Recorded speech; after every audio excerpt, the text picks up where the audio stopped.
Jadi kalimat yang di akhir surat Baqarah itu adalah termasuk hadiahnya Rasulullah yang tidak diberikan pada Nabi sebelumnya. Ini apa ini? Ukti itu khawatima suratil Baqarah. Saya dikasih akhir surat Baqarah. Gini, ku setiap doanya umat Nabi, Allah jawab, napa? Naam. Jadi ya Allah, la tu'akhidna, jangan kasih sanksi kita inna sina au akhtona. Allah jawab, naam.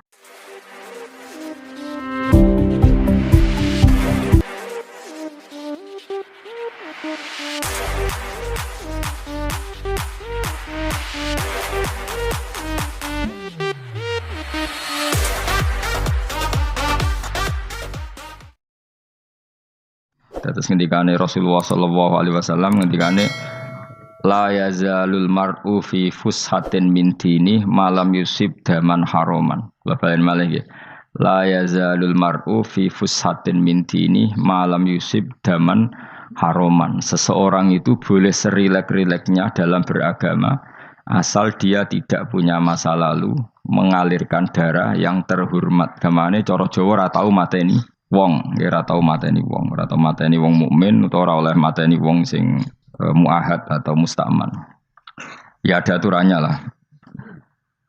Jadi kalau sampean urip ora tau mateni wong iku wis cara beragama iku rileks karena fifus satin mintin. Nah tentu mateni itu ada banyak sebab, diantaranya fatwa yang ekstrim. Sehingga ulama dulu itu senang diguyon sampai keterusan saiki. Jadi kabeh wong alim khase sering guyon karena memang menghindari omongan penting. Kenapa? Karena sekali omongan penting ini kadang yu'addi ilal fatwa kita kotul. Takutnya fatwa itu ekstrim, kemudian saling apa? Saling bunuh. Sehingga masyhur itu ada pepatah bahwa statement ulama atau kolamul ulama, penanya ulama itu ahaddu minas sayf, lebih tajam ketimbang apa? Pedang, karena bisa menimbulkan macam-macam. Sehingga dulu banyak ulama kalau bab jinayat itu sudah tidak mau baca bab jinayat. Jinayat itu karena ya takutnya fatwanya itu ekstrim. Ada beda zaman Nabi. Zaman Nabi itu kan enak ya. Sehingga Nabi mesti bener ya. Musuhnya Abu Jahal CS mesti salah ya. Tukaran saiki wis gak seru. Tukaran mbek kowe repot.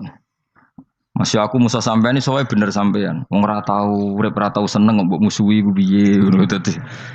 Kan gak penak. Jajal misalnya kiai itu kan mbek santri. Wong mesti kan normalnya bela kiai ini mergo luwih alim luwih bener. Tapi kan cara pandang lha iya sing bener kok mau ngalah kan. Iso wae sing disalahno pangeran iku sing saiki wong tuwa tukaran mbek anak, kira-kira wong nyalahno sapa? Nyalahno wong tuane apa anake? Cara kowe dadi hakim. Wong tua kok wani anak, kualat tuh yo ya lucu. Ini kan anak kok wani wong.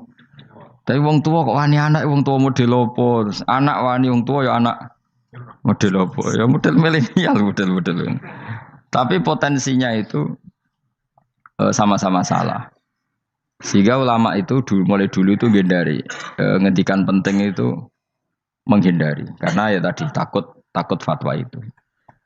Saya ulang lagi ya, jadi seseorang itu selonggar-longgarnya dalam beragama asal tidak pernah membunuh. Tidak membunuh darah yang seharusnya tidak terbunuh. Terus kalau masalah ibadah itu Allah ngambilnya sholat. Awwalu ma yuhasabu bil mar'u napa? As-sholat. Pertama yang dihisab itu sholat. Jika sholatnya lolos, maka hisab yang lainnya napa? Ringan. Gempon ngoten. Terus ada hisab-hisab yang di kula waca mungkin sampean iso ngantisipasi hisab. Nah, jadilah tazulu qadama Adam atau qadama ibni Adam yaumal qiyamah hatta yus'ala an arba'in. Pertama ditanyakan dari sifat mudanya, dihabiskan untuk apa, umurnya untuk apa, hartanya dari mana, setelah mendapat untuk apa. Terus wa an ilmihi madza amila bihi, terakhir setelah mendapat ilmu itu apa yang dia perbuat. Mulane ada orang tua ilmu tidak ditakoki wae pangeran ora apa takoki. Ilmu iso nglakoni, mboten gadah ilmu ya Gusti. Terus serepet sampeyan. Dunya mboten gadah dunya. Lha apa ning dunya nggih ngentosi mati sing aman niku. Aman apa?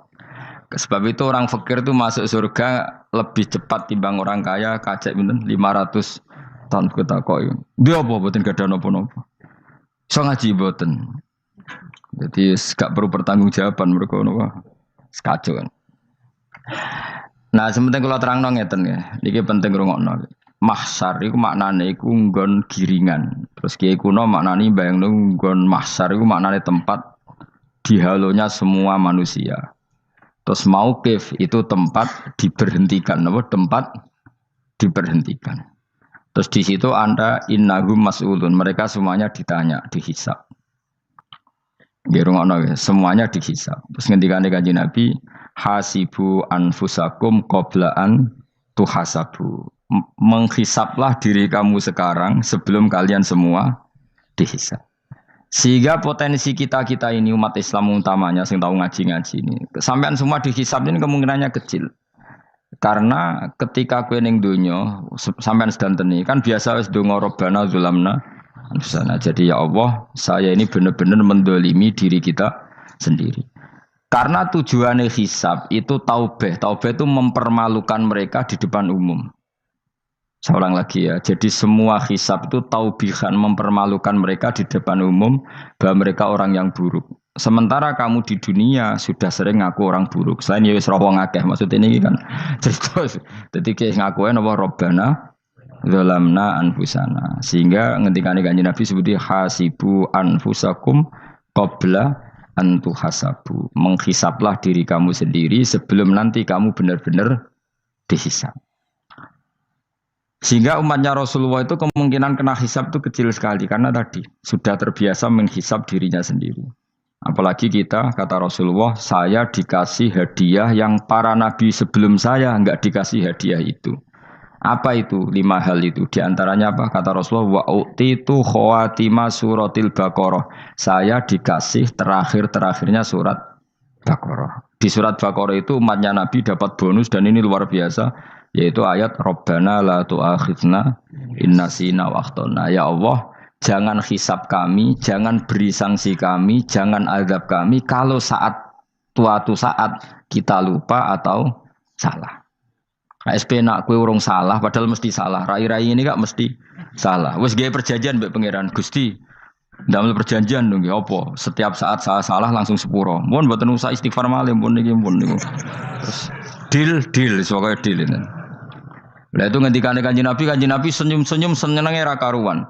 Dan setiap itu dibaca oleh umatku, Allah sudah jawab qala na'am. Jadi Rabbana la tu'akhifna in nasina aw akhtana. Terus qala Allah menjawab na'am. Terus Rabbana wa la tahmil alaina isron kama hamaltahu 'alal ladzina min qablina. Nabi Muhammad jawab, Allah menjawab na'am. Sampai terakhir wa'fu anna, Allah jawab na'am. Kemudian para kiai itu punya kiat supaya umatnya itu hafal itu. Terus jadi bahan tahlil itu masalah ya. Faminhum ya faminhum. Sing tahlil ya ora paham, sing kritik ya ora paham. Alhamdulillah itu mesti padha-padha ra kena hisab. Mergo padha-padha ora napa? Paham. Dadi ora ana barokah kaya goblok wis barokah tenan. Mergo sing lakoni ya ora paham, sing kritik ora paham. Jadi kalimat yang di akhir surat Baqarah itu adalah termasuk hadiahnya Rasulullah yang tidak diberikan pada Nabi sebelumnya. Ini apa ini? Utitu khawatima suratil Baqarah. Saya dikasih akhir surat Baqarah. Gini ku setiap doanya umat Nabi Allah jawab napa? Naam. Jadi ya Allah la tu'akhidna, jangan kasih sanksi kita innasina au akhtona. Allah jawab naam. Itu satu. Terus kedua, umatnya Nabi itu kalau dosa itu tidak perlu prosedurnya harus istighfar. Banyak amalan yang menjadikan diampuni. Misalnya kafaratul majlis itu lafadznya agak istighfar. Subhanakallahumma bihamdik misalnya. Dan banyak imatatul adza anit thoriq. Misalnya Nabi pernah cerita ada seseorang yang nakal, kemudian gara-gara menyingkirkan duri di jalan yang ganggu orang lewat, kemudian Allah memaafkan. Ada yang dimaafkan karena ngombeni anjing, macam-macam lah. Kemudian ngombeni santri, macam-macam. Sehingga potensi kita dimaafkan itu tinggi sekali karena ada sekian amal yang itu menjadi sebab ridhanya Allah Taala. Malah kalau dalam dunia wali itu ada seorang wali mau ngarang kitab, kemudian tintanya itu diminum lalat, dia membiarkan tinta itu sampai lalatnya sampai kenyang, kemudian gara-gara itu dimaafkan oleh Allah Subhanahu Wa Taala. Banyak sekali. Sehingga potensi kita dimaafkan tinggi. Terus turu sudah ada orang ngrasani wong enggak macam-macam lah. Iku ya insyaallah disepuro pangeran. Dadi ana wali mergo kakean apa? Turu. Ditakoki, "Kenapa kowe kok turu wong wali? Mboten siap roh donya, Gusti." "Kenapa?" "Donya wis rusak tok, patok mboten roh, Gusti." Lah iku ya mari swarga napa? Ya swargane wong turu ya kira-kira tok. Tapi jadi umat Nabi itu luar biasa. Makanya saya yang heran kalau ada orang alim bikin gerakan terlalu tenanan itu keliru, biasa mawon. Turu ku ya ibadah, wae agar gak zina, gak maling, wae agar gak nglakoni dosa gedhe niku sanggep ae napa? Ibadah. Karena tadi Rabbana la tu'akhidna in nasina wa akhtana. Terus Allah jawab na'am. Sehingga kiai-kiai itu takut orang itu lupa terus dimodifikasi sedemikian rupa jadi wiridan. Tapi alhamdulillah kok banyak yang kritik. Jadi ya biar seimbang, no? Seimbang apa alam demokrasi. Jadi kalau lagi kecewa ambek sing kritik, mergo insyaallah rapati paham masalah usul ini. Karena satu-satunya cara supaya orang paham itu pancen ya dijak latihan bareng-bareng. Gak ngono wis malah ra paham blas. Ya tapi tadi ya semua itu resiko. Zaman Nabi Sugeng ana ibadah sunat dilakoni terus, Nabi yo duka, kuwatire dianggap wajib. Tapi nek ora dilakoni blas Nabi yo duka, wong sunat ora tau dilakoni. Jadi sudah alhamdulillah sekarang ana sing ngritik, ana sing setuju biar seimbang no. Wong padha ora paham wae napa? Padha paham. Padahal makna ayat itu luar biasa. Rabbana la tu'akhidna in nasina wa akhtana. Terus kedua, Rabbana wala tahmil alaina isron kama hamaltahu alal ladina min qablina. Ya Allah, jangan beri beban kami sebagaimana Engkau memberi beban kepada orang sebelum kami. Dulu itu kalau ada orang yang salah, itu harus dibunuh oleh orang yang tidak salah. Liyaqtulal bari'u minkum al-mujrima. Supaya yang tidak salah membunuh yang salah. Sehingga ketika umatnya Nabi Musa menyembah anak sapi, ijel itu, apa kata Allah? Fatubu ila bari'ikum faqtulu anfusakum. Kamu syaratnya tobat harus saling membunuh, yaitu orang yang terbebas dari dosa itu membunuh yang tidak dosa. Masyhur itu. Terus Allah mengirimkan mendung yang pekat, terus gelap. Ketika gelap itu yang al-bari yang enggak dosa mengeksekusi yang dosa. Sekarang kan enggak, paling takam KPK. Berarti penjara mulai suka sisa korupsi akeh. Jadi penak lah pokoknya zaman akhir itu penak. Pemenang saya KPK ini mulai disoal, jadi aman lah. Sebuah sing bener di aja nih ya sing bener ya pangeran. Misalnya rasa KPK lah nak takwa ya rasa korupsi.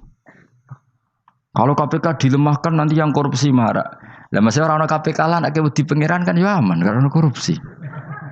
Kowe ku aneh-aneh wae. Kowe ku wong mukmin kok bakas ngono. Kowe sementing iku nak kowe wedi pangeran kan ra usah polisi, ra usah KPK wis tetep ra usah dosa wong wedine mbek pangeran. Nah, kecuali ra usah pangeran ateis, itu masalah.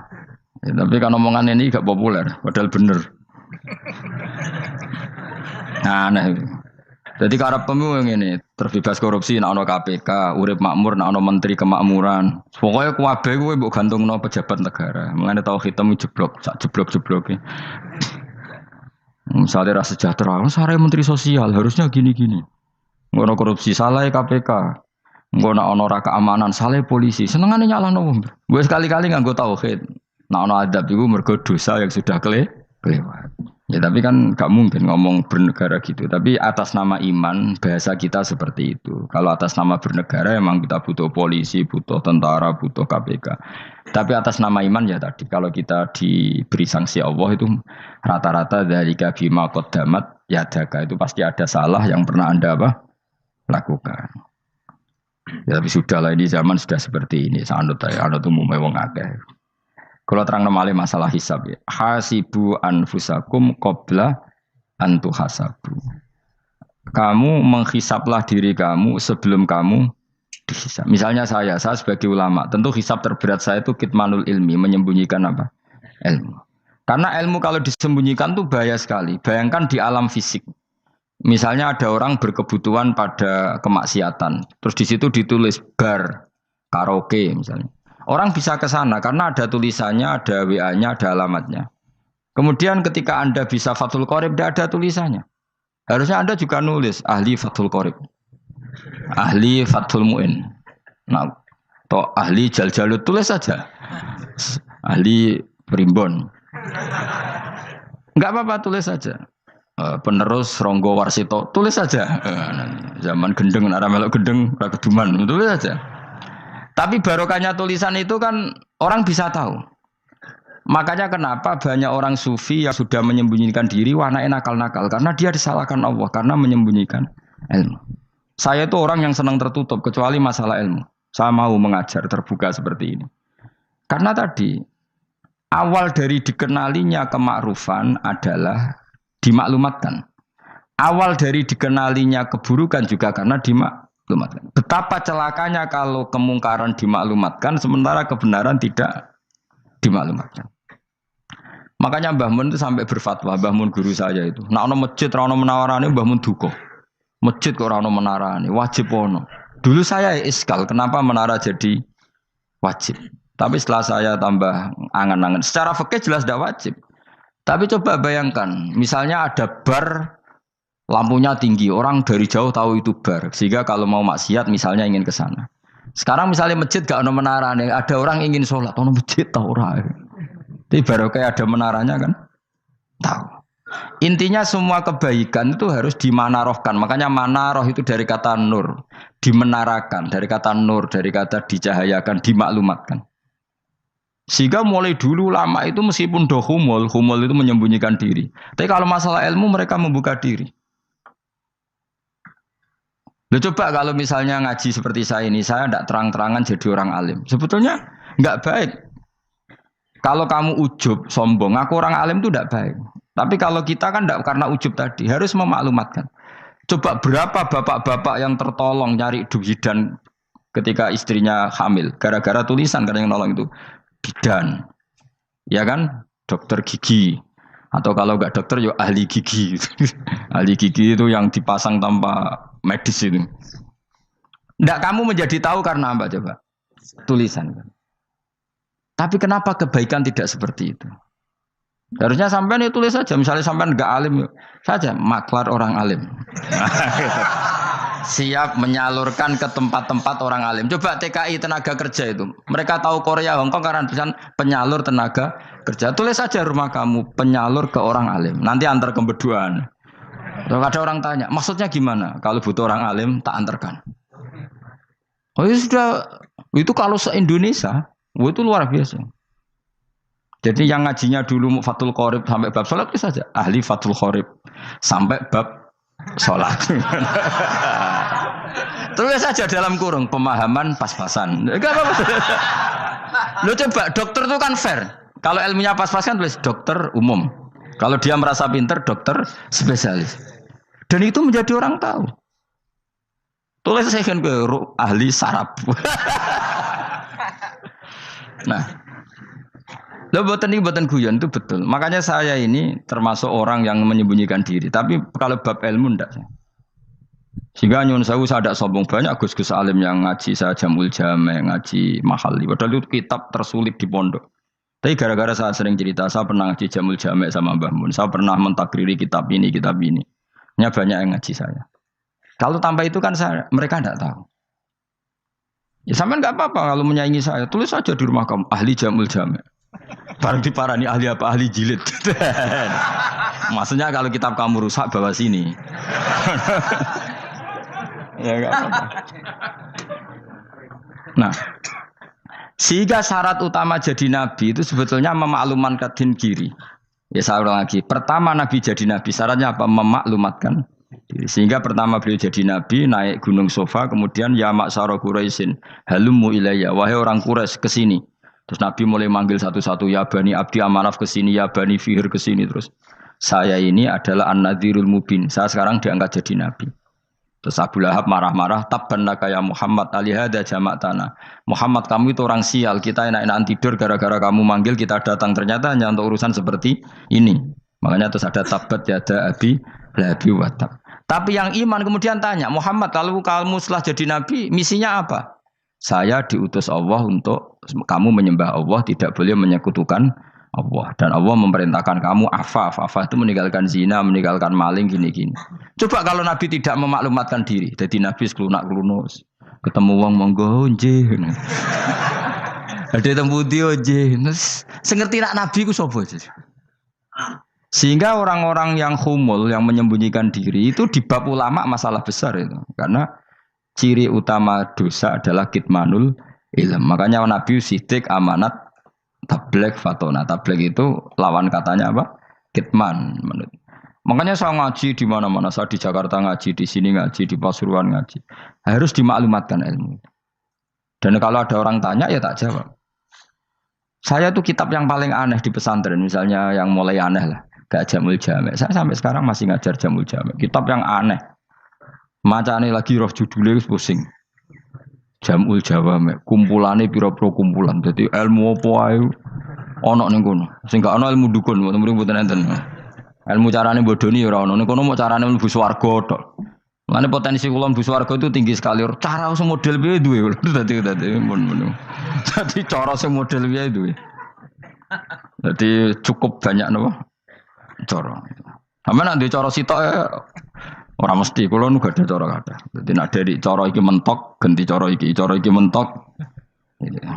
Ya terakhir paling gampang itu cara nganggo fadhole pangeran. Iku kena mbok tiru. Pokoke mbok swarga nganggo fadhole pangeran. Masalah utama kita sebetulnya itu. Makanya saya tidak pati cocok sama orang sufi itu. Kebenaran itu harus dimaklumatkan. Sementara orang sufi itu ingin menyembunyikan diri. Itu kalau untuk yang alim itu tidak bagus. Wong kita saja tahu itu dokter atau bidan karena tulisan. Ini bidan, ini dokter. Dan mereka jujur, dokter umum, dokter spesialis. Loh, coba misalnya di kota, kamu tulis saja penyalur kebaikan. Orang yang ingin mondok, pondok pilihannya ada, Sarang ada, Peloso, Lirboyo. Kalau saya ke sana gimana? Saya kenal Gusnya. Tak anter. Wan keren, juga ada penyalur. Kalau orang bisa tersalurkan ke Korea, ke Korut, ke Jepang karena tulisan, kenapa tidak banyak orang tersalur kebaikan karena tulisan? Gue orang mau kelunak orang jelas. Meskipun nanti ditawari orang, mesti dulu sih ahli takrib, mesti wong guyu, ahli fathul qorib sampai bab sholat. Tulis saja jujur. Maaf, tapi hanya sampai bab sholat. Tulis saja. Ada maafnya bareng, maaf. Tapi sampai bab sholat. Enggak apa-apa. Paling untuk wong sowan. Larian modok jenengan 2 tahun. Tapi ini modoknya mau 3 bulan. Mulane ngajine tok bab sholat. Enggak apa-apa. Lalu itu dulu memang begitu. Rasulullah zaman Sugeng itu kalau ngajari santrinya itu balighu anni walau ayah. Maklumatkan ke kampung kamu meskipun 1 ayat. Banyak sahabat kalau ditanya ya tidak bisa karena ngajinya tidak hatam. Tapi ya terus gak apa-apa. Kok tak soal Abu Bakar, tak soal Umar. Ditanyakan yang lebih pintar. Saking tidak pahamnya sahabat itu lucu. Ketika ada ayat Wakulu wasrobu hatta yatabayyana lakumul khaytul abyadu minal khaytil aswad. Itu kalau mau tidur ya benar-benar bawa benang putih sama benang hitam ditulis dipasang di pintunya. Jadi kalau makan diinceng lagi. Kok masih belum kelihatan? Wah masih boleh makan. Terus begitu. Kalau sudah mulai syuruk, mulai padang, wah berarti sudah imsak. Jadi karena makanlah dan minumlah sampai benang hitam terbedakan dari benang putih. Artinya kalau malam kan dulu kan nggak ada listrik, nggak ada lampu. Berarti kalau benar-benar masih malam nggak terlihat, berarti masih boleh makan. Nanti terus dilihat gitu. Terus, ya sudah wakafnya di situ. Hatta yatabayyana lakumul khaytul abyadu minal khaytil aswad. Wakaf dulu. Terus akhirnya Kanjeng Nabi itu piye kok umatku dadi masangi benang ini. Akhirnya Jibril teko. Ini makanya unik dalam ulumul Quran. Satu-satunya ayat yang diturunkan hanya 1 kata itu ya ayat itu tok. Terus Jibril datang, Muhammad ayatnya itu kurang sitok. Minal fajr. Terus ditambahi minal fajr. Jadi minal fajr itu unik. Ada Jibril jauh-jauh dari langit. Iku mau nurun apa? Minal fajr. Makanya kalau kamu nanti dites, kalau ingin jadi dokter tafsir dites, ada 1 kalimat yang diturunkan jauh-jauh Jibril ke bumi. Apa kalimat itu? Jawabannya minal fajr. Wis alim gue yakin alim.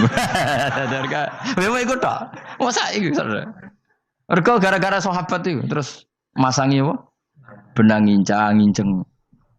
Akhirnya minal fajr. Baru mereka tahu maksud fajar, maksud apa? Benang hitam artinya malam, benang putih artinya fajar. Sodik sudah menyingsing. Semenjak itu sudah ada benang-benangan karena Jadi orang-orang ngono mat maksud iki cek kurang sithik terus turun apa? Minal fajar ya. Jadi nanti kalau sampai latihan tes jadi dokter apa? Tafsir. Ayat mana yang diturunkan hanya satu kalimat atau satu kata aja apa? Minal fajar. Itu lolos langsung dokter. Pun pinter. Ya pinter ngerpek maksudnya orang yang diganda. Lah nanti hubungan kita dengan Allah ya seperti itu. Sejauh mana kita memaklumatkan Allah. Sejauh mana kita mengkampanyakan Allah. Saya berkali-kali bilang, saya kemarin kan di Korea, itu sebetulnya hanya, saya yakin hanya doa saya. Saya sering berdoa, ya Allah, Engkau dipuji di langit dan di bumi. Lalu kalau di bumi ateis, itu caranya kayak apa? Dulu saya itu terobati karena Uni Soviet setelah persemakmuran banyak menjadi negara Islam. Berarti itu bukti bahwa Allah pun dipuji di bumi Uni Soviet. Lalu yang kayak Korea kayak apa? Ternyata betul Koreanya tetap ateis, tapi gara-gara diserbu wong Indonesia. 49.000 wong Indonesia ning Korea Selatan. Iku mbok gawe sing salat separuh, iku cek piro? 24, kira-kira ya selawe digawe 20.000. Wis 20.000 salat kabeh, tahlilan kabeh surwame. Lah kok sing ngritik tahlil muni sunah Rasul tok surwame. Pokoke rame lah walhasil. Kita tahlilan wah itu enggak ada hadisnya. Enggak apa-apa sing penting muni hadis sing sitok tahlil muni hadis ya ibadah, tahlil ya ibadah. Mbok lah soal kok bener ding totalan guri sing penting rame. Maksudnya sementing rame ngomong visi Islam. Kita Islam tahlil sitok Islam sunnah Rasul enggak masalah. Wong ape yakin bener saiki ya ora ono klarifikasi, tapi sementing kan kabeh ngomong tentang Islam. Artinya gini, Allah punya cara untuk supaya bumi Korea itu ada yang bertasbih bersujud. Mil'us samawati wa mil'ul. Allah tidak kurang cara. Golek wong kedonyan ditawarik ke sana demi uang. Bareng wis ning kono dielingno pangeran. Segawe masjid, kontrak masjid macam-macam lah, masjid kontrakan ning Korea. Nang kene ra ono masjid. Pusing. Saya pernah ngisi di satu masjid itu gambare pintu gerbangnya bukan salib kan. Ternyata tingkat 1 itu gereja, tingkat 2 bar, tingkat 3 masjid. Kadang ya kebalikan masjid, bar, gereja. Satu gedung. Jadi malaikat saya tidak tahu lewatnya gimana itu. Enggak tahu itu cara lewat gimana. Karena malaikat bagian rahmat itu enggak bisa dia lewat salib. Tapi dia harus menulis ganjaran yang sholat. Enggak tahu saya lewatnya dari mana karena itu. Ya tentu dia punya cara lah. Tapi yang jelas ya agak bingung ini gimana. Itu pernah yang tingkat 2 itu bar pas aktif. Ada santri yang ya pekerja imannya pas-pasan. Kalau nanti gue sebagai Jumatan mlebu bar pas aktif wae wong ayu. Meh wera Jumatan. Mergo mau tingkat 2 bar, tingkat 3 masjid. Itu ono khutbah yang barnya tetap main. Ada bar yang masjidnya tetap khutbah. Itu masuk bar. Sudah Jumatan apa ning kene wae.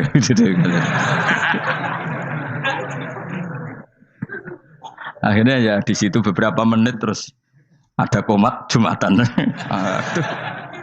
Dosa ta Gus ini. Ya aku muni. Ya segelem Jumatan kok apik. Wong mesti dilakoni kok takok dosa ta Gus. Oh raimu kadung lakoni kok takok. Artinya gini, Allah punya cara untuk menyebarkan Islam di Korea. Sama seperti Allah punya cara untuk menyebarkan Islam apa? Di Indonesia. Dulu orang Gujarat, Punjab, ya sejarah ini menurut saya ya tetap sebagiannya benar. Meskipun tidak seluruhnya benarnya sejarah Islam masuk Indonesia rata-rata orang kan menulis pedagang Gujarat, India ke Indonesia dagang karena mereka mukmin akhirnya juga menyebarkan apa? Islam. Itu jelas nyata. Meskipun tidak semuanya seperti itu karena ada yang dibawa Yusuf Baros itu yang muridnya Sayyidina Ali. Terus juga ada yang dibawa beberapa habaib dari Yaman langsung ke Indonesia kayak yang di daerah Tuban itu kan langsung Habib dari Samarkand langsung ke mana? Tuban. Makanya saya bilang sejarah itu semuanya benar karena memang variasi masuknya Islam di Indonesia itu banyak. Jadi itu enggak masalah. Sampean niru sing kedonyan mawon sing luwih gampang napa? Lho nggih to, kayak Jakarta itu kan kota kayak gitu, baru kayak wong kedonyan orang ke Jakarta semua.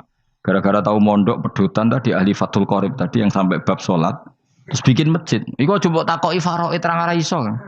Pemene takoki muamalah terang ora iso, tapi nak trimo carane salat sing batal apa ngentut roh dene.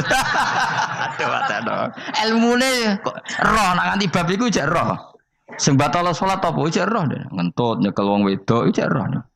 Tapi mbok aja takoki sing detail apa? Detail. Cara mengenari kiblat dengan hisab ya marosdil kiblat wis ora ngara iso. Atok nganggo komputer delok. Nganggo jam ya, nganggo kompas. Padahal ana ilmune ya marosdil apa? Kiblat. Di bulan tertentu, hari tertentu itu nanti matahari tepat di atas Ka'bah. Serang ngara iso nak ngono niku serang ngara iso.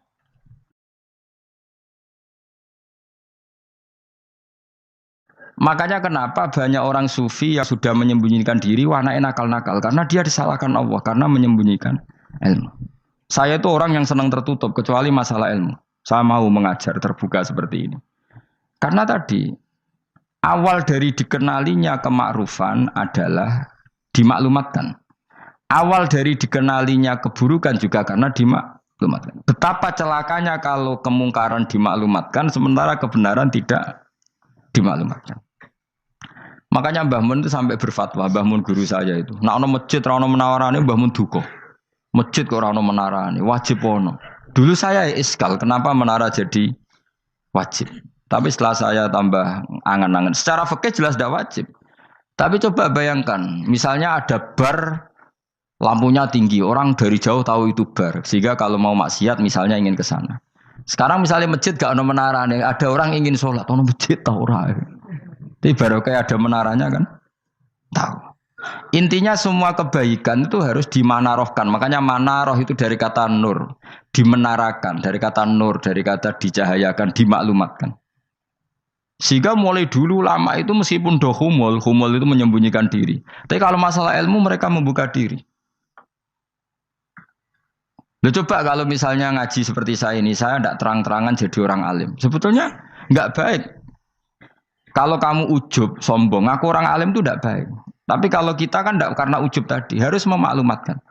Coba berapa bapak-bapak yang tertolong nyari bidan ketika istrinya hamil. Gara-gara tulisan, karena yang nolong itu bidan. Ya kan? Dokter gigi. Atau kalau enggak dokter, ya ahli gigi. Ahli gigi itu yang dipasang tanpa medis itu. Tidak kamu menjadi tahu karena apa coba? Tulisan kan. Tapi kenapa kebaikan tidak seperti itu?